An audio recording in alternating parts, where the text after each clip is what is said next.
Morning বন্ধুরা, এটা সানডের blog. তো আমরা এখন যাচ্ছি লালবাগ পার্কে। এই যে আমার হাজব্যান্ড গাড়ি চালাচ্ছে, আমার ছেলে, আমরা সবাই বসে আছি। আর শুধু আমরা নয়, আমাদের সঙ্গে আরও দুটো আমাদের বোন, তারা যাচ্ছে।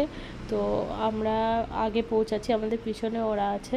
তো একসাথেই সবাই মিলে বেরিয়েছিলাম, ওরা একটু পিছিয়ে পড়েছে। তো আমাদের বাড়ি থেকে 5-6 মিনিট লাগে, বেশিক্ষণ লাগে না। তো এই যে আমরা গেটের সামনে দাঁড়িয়ে আছি, আমার হাজব্যান্ডরা গেছে টিকিট কাটতে।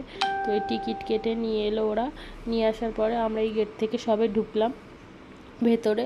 আর এই দেখো, ঢুকেই আমার ছেলে আমার হাত ধরে যাচ্ছে। আর এই যে সবাই দেখো আমাদের সঙ্গেই এক জায়গায় হয়ে গেছে, এই যে সবাই যাচ্ছে, সবার কাছেই ছোট ছোট বাচ্চা আছে। তো ওই জন্য বৃষ্টির 1-2 ফোঁটা পড়ছিল বলে আমি আকাশের দিকে তাকিয়ে দেখছিলাম যে বৃষ্টিটা কোথা থেকে এলো। এই তো আমরা বাড়ি থেকে আকাশটা ভালো দেখেই বেরালাম। তো এই যে এবার সবাই মিলে হাঁটতে হাঁটতে যাচ্ছি, যে দিকটায় একটু ছাওয়া আছে, মানে গাছপালা ভর্তি আছে। তারপরে কিছু কিছু জায়গায় একটু ঘরের মতো করা আছে, তো সেই দিকটায় যাচ্ছি যে যদি বৃষ্টি আসে ওখানটায় দাঁড়াতে পারবো। তো এই যে আমরা এখানটায় দাঁড়িয়ে পড়লাম, সবাই মিলে ভাবছিলাম কোন দিকটায় যাব।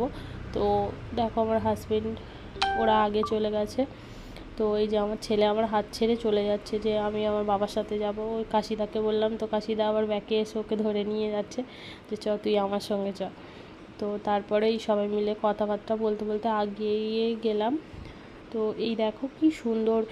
আর একটু একটু সবে এক ফোঁটা এক ফোঁটা করে বৃষ্টি পড়ছে বলে এখানে আমরা আলোচনা করছিলাম, যে ছোট বাচ্চা তো সবার কাছে।